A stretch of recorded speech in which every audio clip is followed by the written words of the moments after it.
नमस्कार मित्रांनो, थोडीशी सेटिंग बघतोय मी आणि त्यानंतर आपण लगेच सुरुवात करूया.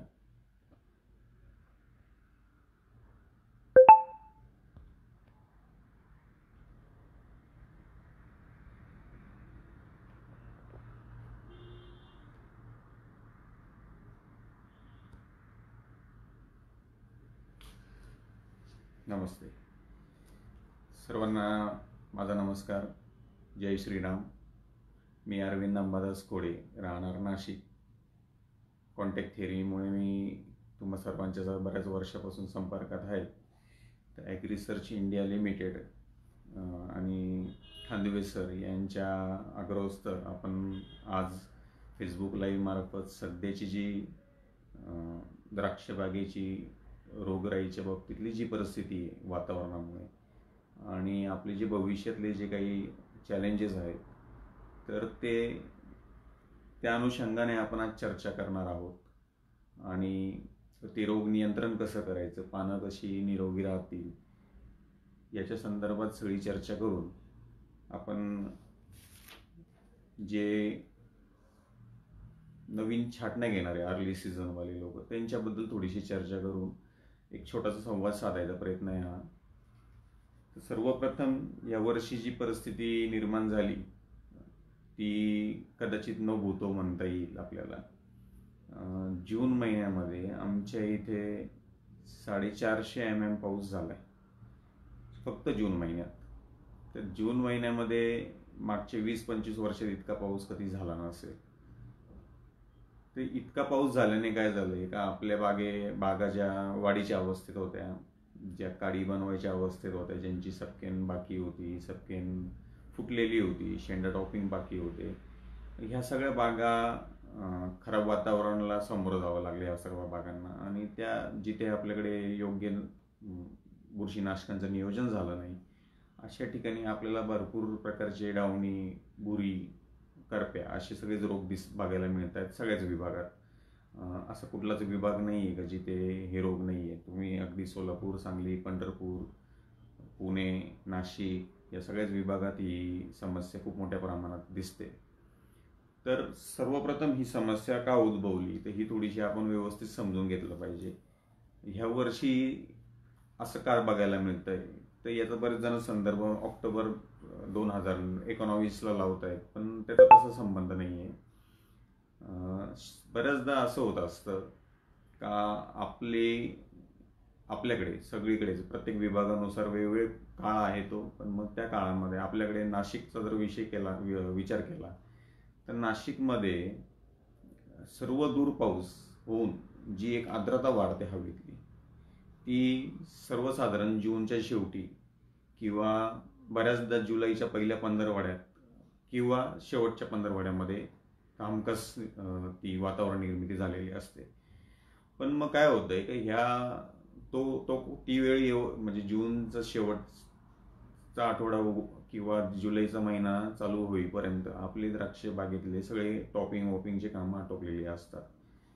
आणि जे दक्षिण महाराष्ट्रातले जे विभाग आहे तिकडे तर हा पाऊस अजूनही उशिरा येतो. त्याच्यामुळे त्यांच्याकडे जुलैमध्येच अशी वातावरण निर्मिती होत असते शक्यतो. आणि हे वातावरण ज्यावेळेस निर्माण होतं, सर्वदूर पाऊस होतात, सर्वदूर जमीन भिजते आणि सर्वदूर सगळीकडेच आर्द्रतेची टक्केवारी वाढून जाते. त्याच्यानंतर बुरशीचे जे सुप्त अवस्थेत असतात कण, ते पुनर्जीवित होतात आणि नंतर ते हळूहळू हवेत पसरायला सुरुवात होतात. पण आपली बागेची जी वाढीची अवस्था असते ती निरोगी होऊन गेल्यामुळे आपल्या बागेंवर सहसा त्या जुन्या पानांवर आपल्याला इतका रोग दिसत नाही. फक्त नवीन जो कुडा येत असतो शेंड्याचा, याच्यावरच आपल्याला रोगाची लागण दिसत असते. ह्या वर्षी झालं काय नेमकं, ह्या वर्षी आपल्या वाढीच्या अवस्थेतच हे पाऊस लवकर आले. नाशिक विभागात जून महिन्याचे म्हणजे मेच्या शेवटचे 5 दिवस आणि जून महिन्याचे पहिली 15 दिवस हे अतिपावसाचे झाले. सांगली, सोलापूर, पंढरपूर हा जो परिसर आहे, उस्मानाबाद, ह्या विभागांमध्ये मेच्या पहिल्या शेवटच्या 15 दिवसात पण खूप अवकाळी पाऊस झाले. आणि त्याच्यानंतर जूनचा जो पाऊस आला वादळी तो तर सगळीकडेच होता, सर्व दूर होता, तो भरपूर पडला तो. मग ह्या अवस्थेत नेमक्या आपल्या बागा वाढीच्या अवस्थेत होत्या, कवळे पानं होते, अशी परिस्थिती आपल्या बागेत होती. याच्यामध्ये कोरोनामुळे, लॉकडाऊनमुळे जे हार्वेस्टिंगला थोडंसं लेट झाले आपले बऱ्याच जणांची द्राक्षी बागा, त्याच्यामुळे एक थोडासा छाटण्या पण थोड्याशा सगळ्याच विभागांमध्ये थोड्या लेट झाल्या आणि त्यांच्या वाढीच्या अवस्थेत हा पाऊस आल्यामुळे हा सगळा गोंधळ झालाय. आता तिथे जे फवारणीचं नियोजन व्हायला पाहिजे होतं, जे दरवर्षी आपल्याला करावं लागत नाही, ध्यानात घ्या, दरवर्षी आपल्याला ते काही करावं लागत नाही, पण ह्या वर्षी ते करणं गरजेचं होतं परिस्थितीचं भान ठेवून. तर ते काही बऱ्याच शेतकऱ्यांकडनं झालं नाही. जेवढे फवारणी जेवढे प्रकारचे फवारे जायला पाहिजे होते किंवा ज्या प्रकारची फवारणी व्हायला पाहिजे होती ती न झाल्याने त्या बागेमध्ये तो रोग दिसतोय. आता आपण एक निरीक्षण घेतलं तर याच्यामध्ये नाशिक विभागातले साधारण 25 ते 28 एप्रिलच्या पुढच्या खरडच्या छाटण्या, ह्या छाटण्यांवर सपकेंच्या शेवटच्या पानांवर तुम्हाला रोगाची लागण दिसते. कारण ज्यावेळेस पाऊस आले त्यावेळेस ह्या बागांचे शेवटचे पानं कवळ्या अवस्थेत होते. ज्या छाटण्या त्याच्या पुढच्या मे महिन्यामध्ये, त्याच्यामध्ये सपकेंच्या पहिल्या पानापासून रोग दिसतोय. का तर ती अवस्था त्या बागेत असतानाच वातावरण, किंवा जूनमध्ये जेव्हा वातावरण खराब झालं त्यावेळेस त्या बागेत ती अवस्था होती. हेच सांगली, हेच सोलापूर, पंढरपूर या भागाबद्दल जर विचार केला तर 13 तारखेपासूनच्या छाटण्यांवर रोगराईची लागण आहे. तर नेहमी कॉन्टॅक्ट थेअरीच्या मीटिंगमध्ये जे सांगत असतो त्याप्रमाणे तुमची कवळी अवस्था जी असते बागेतली, तिला तुम्ही जर निरोगी वाढ करून घेतली तर पुढे तुम्हाला फार काही रोगराईचा त्रास होत नाही. पण नेमकं या कवळ्या अवस्थेत वातावरण खूप खराब झालं आणि त्या दरम्यान बऱ्याच जणांकडनं फवारणी न झाल्यामुळे ती आपल्याला इन्फेक्शन फार मोठ्या प्रमाणात बघायला बघतोय. आणि आता जे नवीन खुडे आले याच्यावरही मोठ्या प्रमाणात खूप मोठे इन्फेक्शन आपल्याला दिसतंय.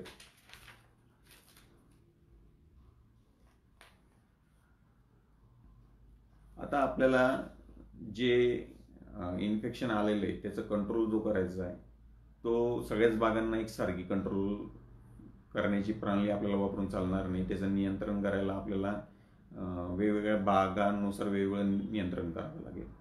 तर याच्यामध्ये मी 3 विभाग करतो खरड छाटणीचे, एक अर्ली, एक मध्य आणि एक लेट. अर्ली म्हणजे जे मार्च महिन्यात किंवा 15-20 एप्रिलच्या अगोदर ज्या छाटण्यात झाल्या त्या अर्ली. ह्या बागेंवर तुम्हाला कुठल्याही जो सबकेन किंवा टॉपिंग पर्यंतच्या कुठल्या पानावर रोग दिसत नाहीये. तर ह्या बागेंमध्ये तुम्हाला फार काही जास्त स्प्रेची गरज करावं लागणार नाही. जो काही खुडा निघालेला असेल तो खुडा मजूर लावून काढून घेणं आणि बागेला बोर्डोचे 1-2 स्प्रे देणं गरजेचं आहे अशा बागेंना. अशा बागेच्या शेजारी एखादी खूप रोगग्रस्त बाग असेल तर मग ह्या बागेला तुम्ही potassium salt of phosphonic acid म्हणजे संचार 40 जे आहे ॲग्रिसर्चचं, याचा आणि त्याला जोडी एक कॉन्टॅक्ट फंगिसाइड जसं M45, Z78, कुमान किंवा कोसाइड याचा स्प्रे घेतला तर त्या शेजारच्या बागेचा रोग तुमच्या बागेत येणार नाही याची, किंवा तो आला तरी त्याचं लागण आपल्या बागेत होणार नाही. तर तुम्ही ज्या सेफ बागा म्हणतो मी अर्ली खरडच्या, त्यांचं नियोजन सगळ्याच विभागातल्या लोकांनी अशा पद्धतीने करायला हरकत नाही डावणीचं. त्याच्यामध्ये जी दुसऱ्या टप्प्यातली जी मध्य टप्प्यातले छाटण्या आहेत खरडच्या, त्यांच्यावर बऱ्याच ठिकाणी सबकेंच्या शेवटच्या पानावर डावणी आहे. तर ते पानं आपल्याला काढून चालणार नाही, ती पानं ठेवावं लागतील. तर त्या अशा बागांचा जो काही खुडा असेल तो काढून घ्या. आणि अशा बागांना मात्र तुम्हाला ही जी पुढचे शिल्लक दिवस आहे, तुमची छाटणी किती घ्यायची तुम्हाला त्यानुसार पुढचा 1-1.5 महिना दर 10व्या, 12व्या, 15व्या दिवशी, आता 10व्या, 12व्या, 15व्या दिवशी म्हणजे 10 ते 15 दिवसाच्या मध्ये तुम्हाला एक आंतरप्रवाही बुरशीनाशकाचा वापर करावा लागणार आहे.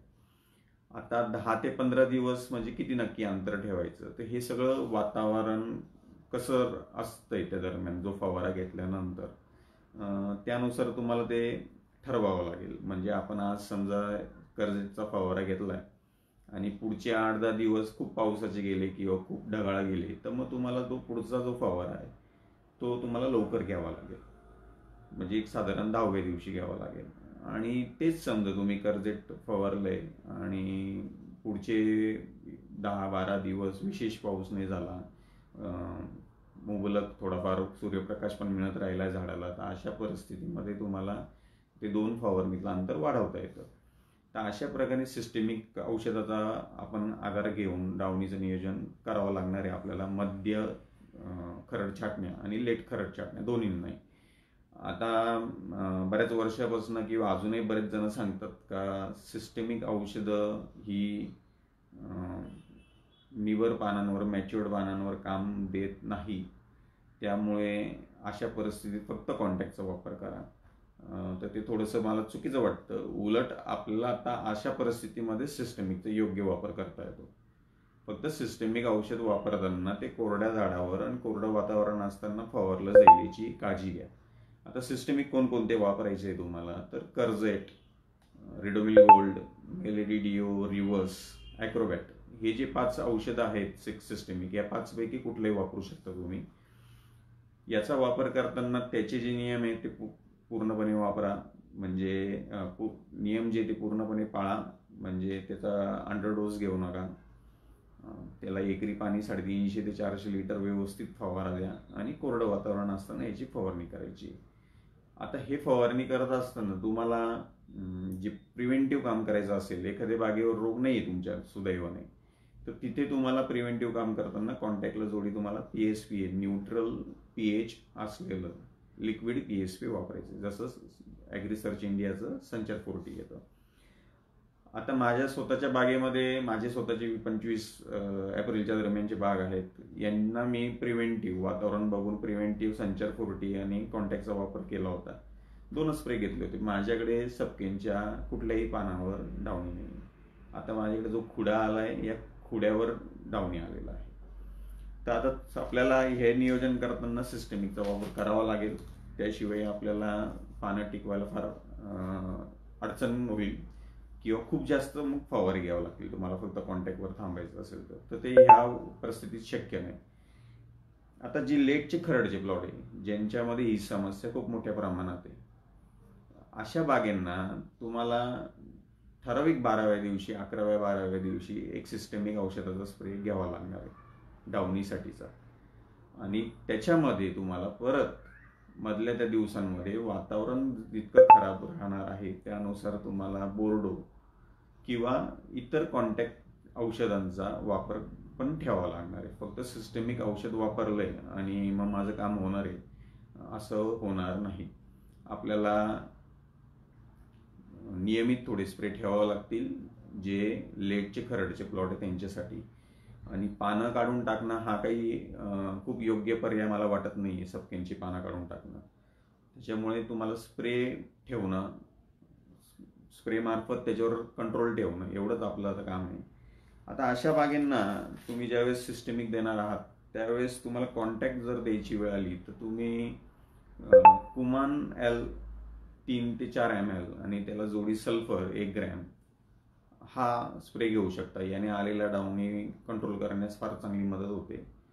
त्याच्यानंतर तुम्ही फॉस्फरिक ॲसिड 200 लिटरला 100 ml आणि मग त्याला जोडी कॉन्टॅक्ट M45 500 ग्रॅम किंवा Z78 500 ग्रॅम याचे स्प्रे घेऊ शकतात.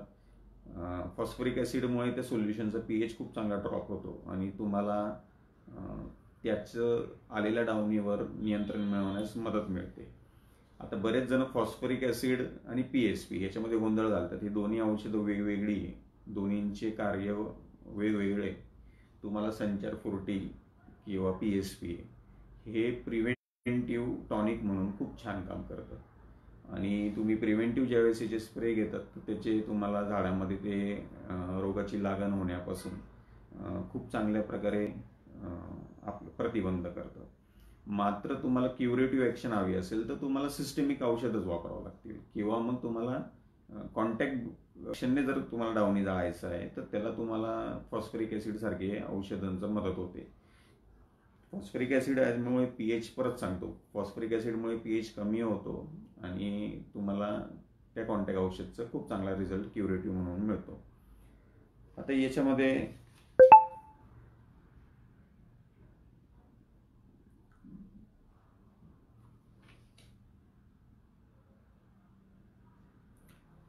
बोर्डोचे जे स्प्रे घ्यायचे तुम्हाला,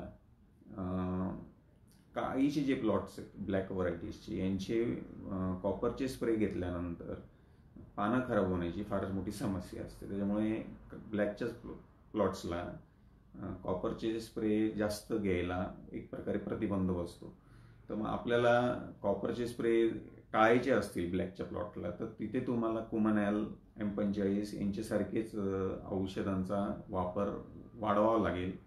आणि तिथे तुम्ही फक्त प्लेन कॉन्टॅक्ट वापरण्यापेक्षा तुम्ही त्याला जोडी संचार फुरटीसारखं औषध घेऊन 8-8, 10-10 दिवसाची गॅप ठेवून फवारणी करून तुमचे काळीची पानं डॅमेज न होता तुम्ही सांभाळू शकता. आता बरेचसे काळीचे प्लॉट हे अर्ली खरडत आहेत, त्याच्यामुळे त्यांच्यावर त्या जुन्या पानांवर रोग असण्याची शक्यता फार कमी आहे. तुम्हाला फक्त आता ती आहे ती चांगली निरोगी टिकवायची. तर तिथे तुम्ही अवश्य PSP आणि फक्त कॉन्टॅक्ट फंगिसाइड नॉन कॉपर बेस्डचा वापर करून खूप चांगलं नियोजन करू शकता. आता हा झाला डाउनीचा विषय. आता डाउनीचाच भाऊ सेम ग्रुपमधला अँथ्रॅकनोज आणि झॅन्थोमोनस. तर शक्यतो तर आता बागेंवर बऱ्याच ठिकाणी जो दिसतोय, बहुतांश हा सगळा अँथ्रॅकनोजच दिसतोय. क्वचित ठिकाणी झॅन्थोमोनस पण आहे. आता या दोन्हींचं नियोजन करायला फार काही खूप वेगळी औषधं येत नाही. आणि मुळात हा रोग खूप जास्त वेळ पानं, त्यात खास करून कवळी पानं खूप जास्त वेळ भिजलेली राहिली तर त्यावेळेस हा रोग बळावतो. आर्द्रता ही हवेतली सतत 95% पेक्षा वर राहत असेल 2-2, 3-3 दिवस, आणि तुमची पानं सतत अशा परिस्थितीत भिजलेले राहत आहे दवामुळे, पावसामुळे, तर अशा परिस्थितीत अँथ्रॅकनोज आणि झॅन्थोमोनस खूप बळावतो. अशा परिस्थितीत त्याचं नियंत्रण, आमचा ऑक्टोबरचा असा अनुभव आहे का जे आम्ही बऱ्याचदा पावसानंतर ओल्या झाडावर स्प्रे केलेला होतो, त्या स्प्रेमध्ये जर आवर्जून कॉपर वगैरे असेल, कॉपर बेस्ड फंगिसाइड म्हणजे जसं कोसाइड किंवा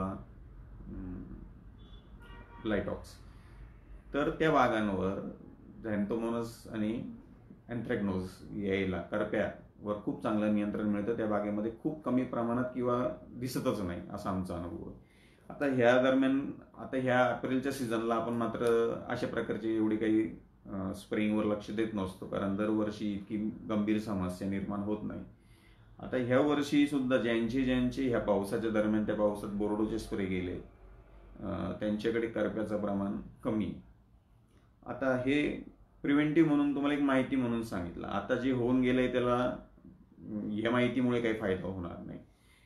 आता जे आहे इन्फेक्शन करप्याचं, त्याचं नियंत्रण करण्यासाठी तुमची बरीचशी डाउनीची औषधं काम करणार आहे, बरीचशी कॉन्टॅक्ट बेस पण, सिस्टमिक पण याच्यामध्ये तुम्हाला खास करून याच्यामध्ये पण जे 3 टप्पे सांगितले मी छाटण्यांचे, याच्यामध्ये जो पहिला टप्पा आहे त्याच्या फक्त जो खुडा आलेला आहे, जे नवीन शेंडे निघाले त्याच्यावरच आहे, तर ते काढून टाकणं हा तर सर्वात चांगला पर्याय. जे मधले प्लॉट आहे ते मधल्या टप्प्यातले खरड जे प्लॉट आहे त्याच्या सबकेंच्या पुढच्या पानांवर आहे इन्फेक्शन, त्या बागांवर तुम्हाला खास लक्ष ठेवावं लागेल. आणि जे लेट आहेत, जे खूप लेट खरड छाटणीचे प्लॉट्स, जे मे मधले किंवा अगदी जून मधले प्लॉट्स आहेत खरडचे, उस्मानाबाद, सोलापूर या भागात, यांच्यावर तुम्हाला ऑक्टोबरला जेवढी आपण काळजी घेतो त्या पद्धतीने थोडीफार एक्स्ट्रा काळजी घ्यावं लागणार आहे. कॉपर आणि अँथ्रॅकनोजच्या करप्याच्या नियोजनासाठी कॉपरचा खूप चांगला आपल्याला रिझल्ट दिसतो. याच्यामध्ये तुम्ही बोर्डो, त्याच्यानंतर कोसाइड, ब्लायटॉक्स याचे तुम्ही नियमित स्प्रे घेऊ शकता. जे तुमचे डाउनीचे सिस्टमिक औषध आहे ते पण सगळे काम करतात त्याच्यावर. त्याच्यामुळे तुम्ही जे डाउनीचे नियोजन करणार आहे त्याच्याबरोबर तुमचं करप्याचंही नियोजन होणार आहे. फक्त करप्यासाठी तुम्हाला काही वेगळे औषध आहेत का जे तुम्हाला त्याच्यात जोड द्यावा लागेल. ते बुरीचे पण मी विषय घेणार आहे, तर बुरीचं पण विषय घेईल तर हे बुरीचे काही औषध आहे जे तुमच्या करप्यासाठी पण काम करतात. म्हणजे जसं स्कोर, कॉन्टाफ ही औषधं तुमची करप्याच्या याच्या काही स्पीशीजवर काम करतात.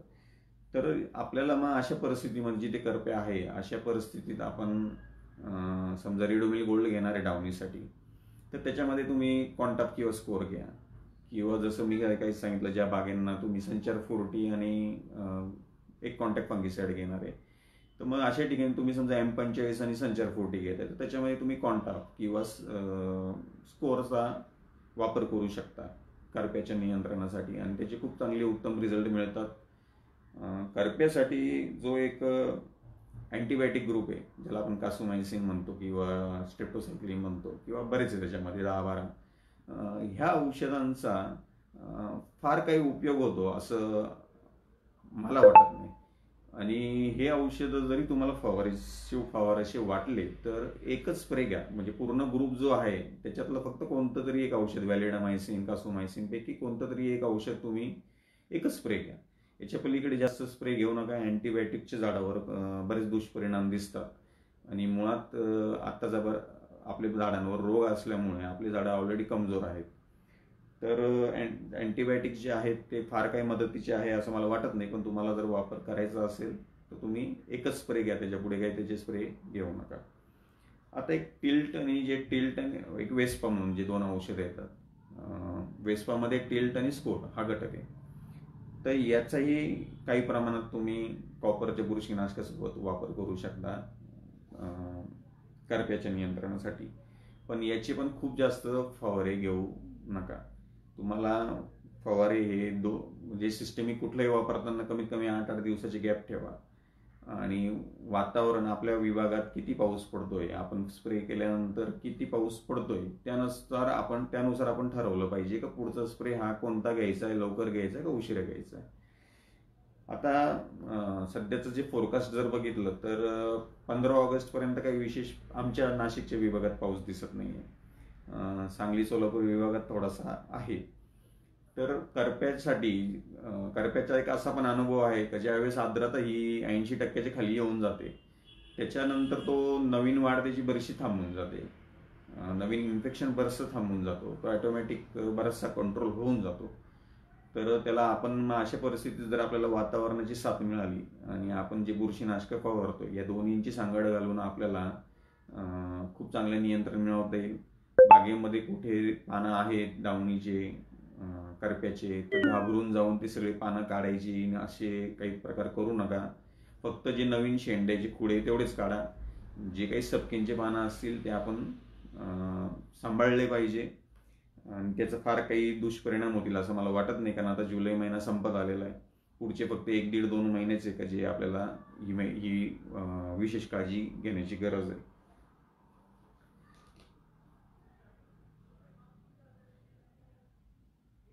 याच्यामध्ये आता भुरीचा विषय आहे. भुरी सर्व दूर अशी भुरीचा त्रास नाही दिसत, पण नाशिक तालुका, त्याच्यानंतर दिंडोरी तालुका किंवा पुण्याचा काही भाग, किंवा जो आता उस्मानाबाद आणि यांच्याकडे जे लेकचे छाटणे आहेत, इथे बऱ्याच ठिकाणी जिथे भुरीचे स्प्रे गेले नाही तिथे भुरीचंही इन्फेक्शन खूप मोठ्या प्रमाणात आहे. आणि बरेच जण आत्ताच बागेवर असलेल्या भुरीकडे फार काही गांभीर्याने बघत नाही. पण माझं म्हणणं आहे का जेवढे पहिले 2 रोग जितके घातकी आहे तितकीच भुरी पण घातकी आहे. तुम्हाला पानं लांबून हिरवे दिसतात पण ते काही कामाचे नसतात, आणि झाडामध्ये जे मुबलक अन्नसाठा निर्माण झाला पाहिजे याच्यामध्ये खूप मोठा अडथळा निर्माण करतात भुरी. तर आता भुरीचं नियोजन करताना आपली बाग सपकेनला यायच्या आधीपासून आपलं भुरीचं नियोजन चालू झालं पाहिजे दरवर्षी. मला स्वतःला भुरीचा खूप त्रास असतो, त्याच्यामुळे मी सपकेनच्या आधीपासूनच भुरीचं नियोजन चालू करतो. ढगाळ वातावरण असतंच 15 मेच्या पुढे, मान्सून जरी येत नाही एवढ्या लवकर पण अवकाळी वगैरे असे असतं. तर ढगाळ वातावरणामुळे भुरी बऱ्याच ठिकाणी जिथे आर्द्रता जास्त असते त्या विभागांमध्ये भुरीचा खूप त्रास होतो. तर भुरी तुम्हाला जर नियंत्रण करण्यासाठी तुम्ही सपकेन मारायच्या आधीपासून तुमचे भुरीचे सिस्टेमिक स्प्रे गेले पाहिजे. आता कुठले सिस्टेमिक, तर भुरीचे माझ्या माहितीप्रमाणे सगळे सिस्टेमिक औषधं खूप छान काम करतात. कॉन्टाफ असू द्या, सिस्टेन असू द्या, स्कोर आहे, फॉलिक्युअर आहे, जी नवीन आली ती आहे, डोमार्क आहे. तर यांचा वापर दर 8-8 दिवसाने सुरुवातीला आणि नंतर दर 10-10 दिवसाने केला, एक टॉपिंगपर्यंत जर तुम्ही बाग निरोगी वाढवली तर नंतर फारसा काही बुरीचा त्या बागेला त्रास होत नाही. पण आता ह्या वेळेस परत तोच विषय, लवकर पाऊस आणि स्प्रेचं अयोग्य नियोजनामुळे बऱ्याच ठिकाणी भुरीचं सुद्धा इन्फेक्शन दिसतंय. तर जिथे भुरीचं फार काही इन्फेक्शन नाहीये, जे आर्लीचे खरड प्लॉट्स आहे, तिथे भुरीसाठी फार काही विशेष करण्याची गरज नाही. तुम्ही जसं मी मागे सांगितलं, कुमान सल्फर किंवा बोर्डो किंवा copper sulphur, copper based fungicide एवढी जरी फवारणी घेतली तरी त्या बागांचं भुरीच्या बाबतीतलं काम चांगलं होईल. त्याला फार काही सिस्टमिक औषधं वापरायची गरज नाही. पण जी मध्य खरड छाटणी आहे आणि जी लेट खरड छाटणी, यांना तुम्हाला 2 ते 3 किंवा कदाचित खूप लेट तुम्ही प्लॉट छाटणार असेल तर तुम्हाला 4 स्प्रे घ्यावे लागतील सिस्टमिकचे. स्प्रेचं अंतर जसं मी तुम्हाला सांगितल्याप्रमाणे 8 ते 10 दिवस, 12 दिवस, 15 दिवस ठेवायचे, वातावरण कसं मिळतंय त्यानुसार. आता कोणते घ्यायचे सिस्टमिक औषधं, तर तुम्ही कोणते वापरू शकता. मी सांगितल्याप्रमाणे सगळेच बुरीचे औषधं उत्तम काम करतात. मी स्वतः सिस्टेम वापरतो, मायक्लोग्लुटानिल.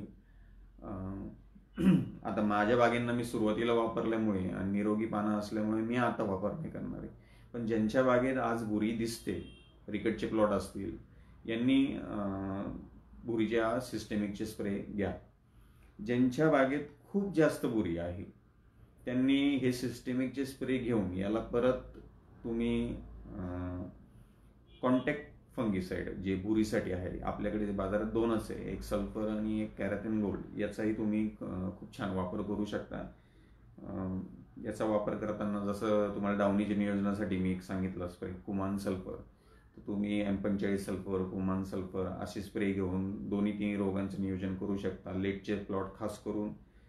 आणि ज्या बागेंमध्ये खूपच जास्त बुरी दिसते अशा बागेंमध्ये तुम्ही कॅराथिन गोल्ड आणि त्याला जोडी M45 किंवा कॅराथिन गोल्ड त्याला जोडी कुमान असा वापर करून एकरी साधारण 450 ते 500 लिटर पाणी जर फवारलं तर तुम्हाला असलेल्या बुरीवर खूप चांगलं नियंत्रण दिसेल. पण याला जोड तुम्हाला सिस्टेमिक औषध जे आहे बुरीची त्याची पण घ्यायची. जोड म्हणजे एकत्र वापरायचे नाही. सिस्टेमिक औषध कोरडं वातावरण बघून फवारून घ्यायचं आणि जेव्हा कधी तुम्हाला अति खराब वातावरण वाटेल त्यावेळेस तुम्ही असे कॉन्टॅक्टचे स्प्रे घेऊन बुरीचं नियोजन करू शकता. आता कॅराथिन गोल्डचं प्रमाण तुम्ही 50 ml 200 लिटरसाठी घ्या.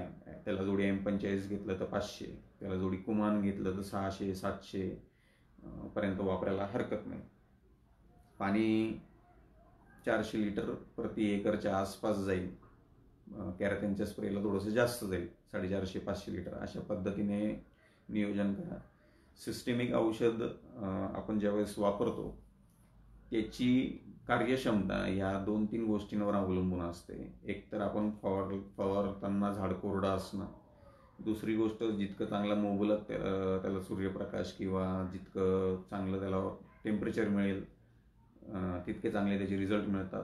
आणि तिसरा विषय जो आहे तो बऱ्याचदा ह्या दिवसांमध्ये बऱ्याच विभागात बऱ्याच लोकांकडनं दुर्लक्षित आहे. तो म्हणजे असा की बरेच जण बागेला पाणी देत नाही का, आता पावसाचे दिवस आहे, ऊन नाही पडत आहे. अशा बागांच्या मुळ्या किंवा मुळीच्या कक्षेमध्ये बऱ्याच बागांमध्ये पाणी नसतं आणि अशा बागेंमध्ये सिस्टमिक औषधं कुठलंही याचे रिझल्ट आपल्याला मनाप्रमाणे मिळत नाही. ध्यानात घ्या, आपण तणनाशक जरी वापरलं आणि ते गवत जर पाण्याच्या ताणात असेल तर तुम्हाला तणनाशकाचे सुद्धा रिझल्ट चांगला मिळत नाही. तर त्याच्यामुळे सिस्टमिक औषध वापरायची आहे तर आपल्या झाडाच्या मुळीच्या कक्षेत मुबलक पाणी आहे का नाही हे पण आपण तपासलं पाहिजे. पाणी दिलं पाहिजे गरज बघून झाडाला आणि मग त्यावेळेस सिस्टमिकच्या औषधांचा तुम्हाला नक्कीच चांगला फायदा मिळेल. मॅच्युअर्ड पानांवर पण चांगले रिझल्ट मिळतात सिस्टमिक औषधचे. तुम्ही स्वतः निरीक्षण घ्या, तुम्हाला ती सगळी अनुभव येतील जर तुम्ही योग्य निरीक्षण घेतलं तर.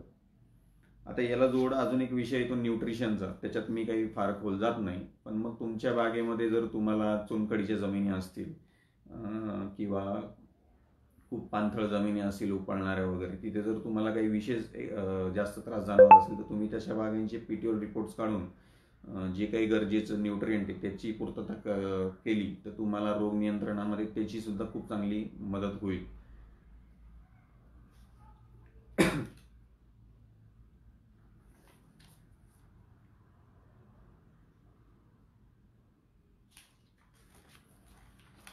आता हे झालं खरड हंगामाबद्दल. आता जो कसमादे पट्टा आहे तिथे गोडी छाटणीला सुरुवात झालेली आहे. थोडी उशिरा झाली आहे पण सुरुवात झाली आहे. तर त्यांनी आता ह्या वातावरणामध्ये ह्या वर्षी विशेष काही काळजी घ्यायची याच्याबद्दल थोडीशी माहिती देतो. तसं तर मागच्या हंगामात भरपूर पाऊस झाले, त्याच्यामुळे ह्यावेळेस कोणी फार काही गाफील असेल असं मला वाटत नाही. पण ह्या वर्षी पण तुम्हाला जे नियोजन करायचं आहे तर तुम्ही बाग छाटल्यानंतर ज्यावेळेस बाग फुटायला सुरुवात होते त्यावेळेस बोर्डोचा एकरी 400 लिटर पाणी 0.5% बोर्डोचा स्प्रे देऊन घ्या. तो या स्प्रेमुळे तुमच्या झाडावर आणि जमिनीवर सगळीकडेच बोर्ड उडेल आणि तुमच्या जमिनीला असलेलं डाउनीचं इनोक्युलम थोडंसं कंट्रोल होईल. छाटल्या घेण्यापेक्षा तो हा स्प्रे बाग फुटायला सुरुवात ज्यावेळेस होते त्यावेळेस घेतला तर जास्त फायदेशीर राहील. त्याच्यानंतर कॉन्टॅक्ट थेरीच्या मीटिंगमध्ये नेहमी सांगत आलो आहे मी त्याप्रमाणे सुरुवातीचे 15 दिवस तुम्ही पूर्णपणे कॉन्टॅक्टवर काम करायचं आहे. तुम्हाला ज्या नाजूक अवस्था आहे पोंगा अवस्था वगैरे ह्या अवस्थेत तुम्हाला potassium salt of phosphonic acid neutral pH असलेलं जसं संचार 40 याचा वापर कॉन्टॅक्ट फंगिसाइड सोबत तुम्ही 2, 3, 4 स्प्रे जसं वातावरण खराब आहे त्यानुसार केला तर तुम्हाला रोगाचा प्रतिबंध करण्यास खूप चांगली मदत मिळते. आणि एकदा 15 दिवस उलटून गेले, 15 दिवसाची बाग झाली का तिथून पुढे ज्यावेळेस आपल्या बागेवर हिरवी पानं येतील त्यावेळी तिथून पुढे तुम्ही जे सिस्टेमिक औषध आहे त्याचाही वापर करू शकता. ज्यांना भुरीचा त्रास आहे त्यांनी तिथून फक्त डाउनीच नाही तर तिथे त्यांनी भुरीची पण सिस्टेमिकची औषधं चालू केली पाहिजे, जेणेकरून तुम्हाला भुरीचाही सुरुवातीच्या पानांवर इन्फेक्शन होणार नाही. याच्यामध्ये आवर्जून सांगायचा मुद्दा हाच जो मी मगाशी करप्याच्या बाबतीत सांगितला का कॉन्टॅक्ट थेरीमध्ये मी बरेच वेळेस सांगत असतो की नाजूक अवस्थेत बाग असताना जर पाऊस झाले, आपण सकाळी स्प्रे केल्यानंतर जर बाग सकाळी फवारणी केल्यानंतर परत दिवसभरात पाऊस झाले तर शक्यतो आपण ओल्या झाडावर पण स्प्रे करायला लावतो कॉन्टॅक्ट फंगिसाइड. पाऊस किती झाला त्यानुसार त्यामध्ये मी बऱ्याचदा कॉपरचे स्प्रे घ्यायला सांगत असतो. तर तुमच्याकडे तुम्हाला करप्याचं नियंत्रण करायचं असेल तर हे दुबार स्प्रे तुमच्या नाजूक अवस्थेमध्ये फार गरजेचे आहे. झाड ओलं असताना तुम्ही कॉपर बेस्ड फंगिसाइडचे स्प्रे घ्या किंवा कॉपर मिक्समध्ये घ्या, तुम्हाला करप्यावर खूप चांगलं नियंत्रण मिळेल. बरेच जण मागच्या वर्षीचा आहे माझा अनुभव आहे की बऱ्याच ठिकाणी जिथे हे दुबार स्प्रे घेता आले नाही किंवा घेतले नाही तिथेच करप्याचा त्रास जास्त जाणवला तुलनेत. डाउनी फार काही एवढा त्रास दिला नाही, डाउनी एक स्प्रेमध्ये कंट्रोल झालेला होता, पण अशा ठिकाणी करप्याचा त्रास खूप झाला. आणि ज्या शेतकऱ्यांनी हे दुबार स्प्रे घेतले त्यांच्याकडे करप्याचा त्रास कमी किंवा नव्हताच.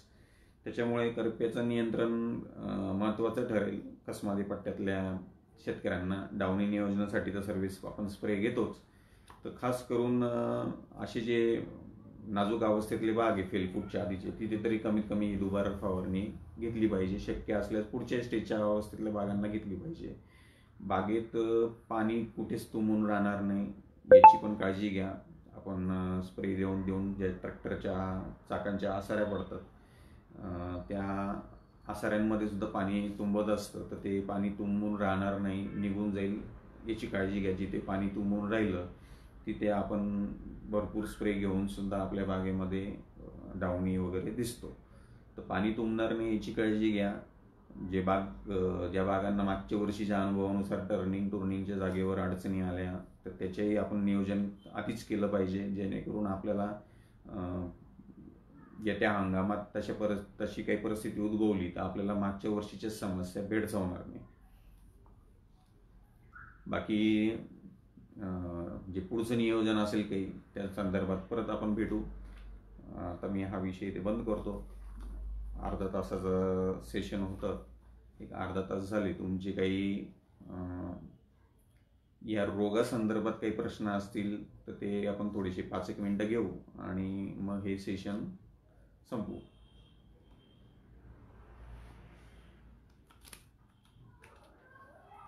दीपक ठुबेंचा प्रश्न आहे, कोरोनामुळे हा हंगाम कसा जाईल?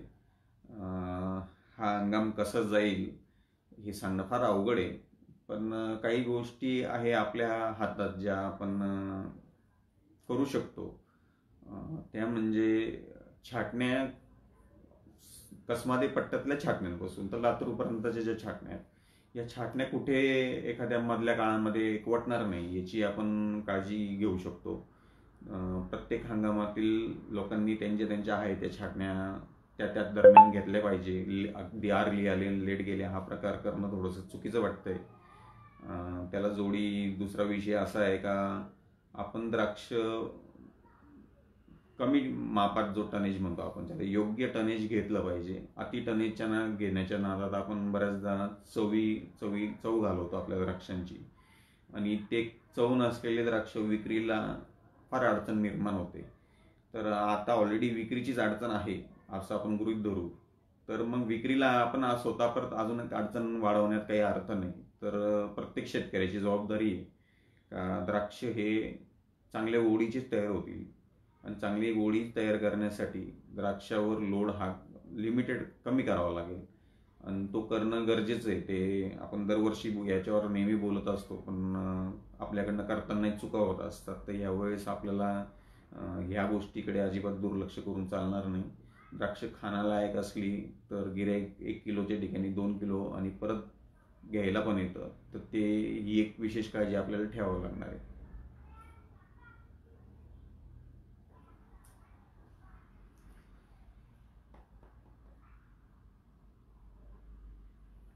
MD पाटील साहेब म्हणताय बी पॉझिटिव्ह. नक्कीच बी पॉझिटिव्ह. काम पण पॉझिटिव्ह करा आणि दृष्टिकोन पण पॉझिटिव्ह ठेवा. एक्सपोर्टची परिस्थिती कशी राहील? एक्सपोर्टच्या परिस्थितीवर एक्सपोर्टर्स बोलतील, मी बोलणं थोडंसं चुकीचं ठरेल.